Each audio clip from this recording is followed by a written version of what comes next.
Nearly 1 year ago, the remnants of Hurricane Ida rolled up on the East Coast. It caused catastrophic flooding across parts of Pennsylvania and New Jersey. It was largely unexpected because general forecasts did not show how much rain would fall and how fast that rain would fall. But maybe no more. Diana Ulick looks at how major companies and local governments are now using unique new weather prediction technology to safeguard their assets. It is all part of our continuing series on the rising risks from climate change.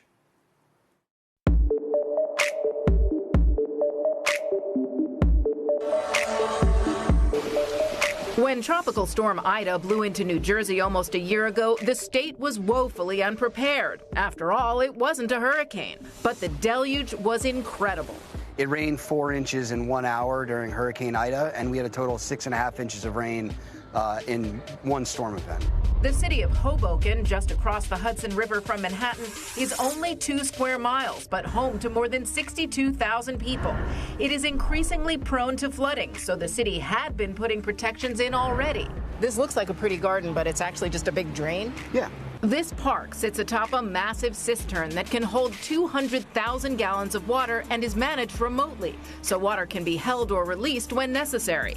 But to optimize the system, they need to know what's coming. So just after Ida, they started working with Tomorrow.io, a unique weather technology company that goes well beyond just forecasting when it's going to rain.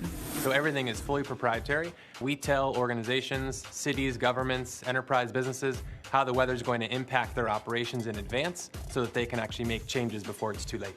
Hoboken will ultimately have 5 resilience parks like this one, managing more than 2 million gallons of water on a daily basis. But what this new technology allows it to do is move from water management to emergency management. They're able to provide insights on when a storm event's going to occur, at what intensity, for how long, and they can do really block-by-block forecasts. The firm works with clients well before they start forecasting the weather to show them specifically how future weather will impact them, from operations to supply chains to staffing.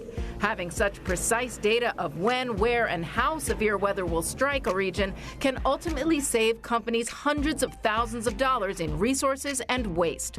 Some clients include the U.S. Air Force, the NFL, Raytheon, Uber, Ford, Delta, and JetBlue. We'll take an airline's operating protocol, specifically upload it into our system, and then we have our own proprietary insights dashboard that tells them exactly when it's going to happen. So we'll tell an airline over the course of the week, these flights are going to be at risk of weather, and if you need to de-ice your planes, this is the time to do it to avoid delays or any safety impacts.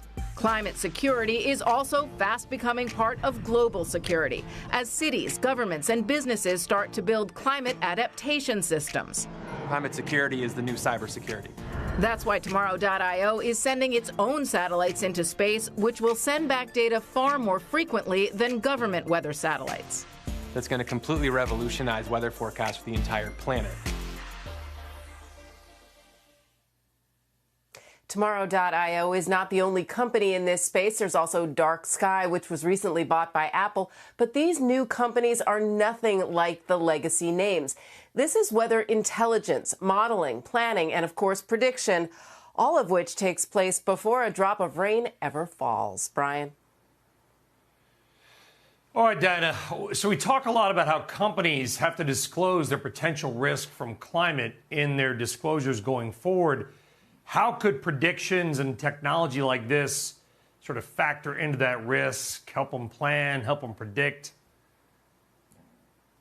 Well, Brian, it's going to mitigate that risk because if they can show that they're prepared when they don't even know when a certain storm is coming a year from now, they could say if we have this kind of rain event, snow event, heat event, fire event even, then, and they're already set up with these prediction models, then they can say, look, our risk is going to be less than it might have been if we were going into this all in the dark. So it's really a way of setting up these companies. And these CEOs are talking to weather companies a lot now because, as you know, of course, from climate change, we're seeing much more severe weather, not just hurricanes, but these deluges that come upon us without a lot of people knowing. So with this kind of technology, they can then lessen that risk and report that. Yeah, I remember that storm. We had about a foot of water in our basement, Diane, and I went and we showed this on TV. A pickup truck where a guy got caught in a flash flood and rode a river 2 miles in his truck in New Jersey, slammed up against the bridge. Thankfully, was able to climb out. We actually showed that on CNBC. I mean, that storm was something. The prediction technology needs to get better. Hopefully it will. Yeah, absolutely. And they're just getting more and more common. And that's why you're seeing more of this technology, once again, moving in where it needs to. But, you know, again, as we see more of these storms, there's so much risk to these corporations, cities, and, of course, to lives.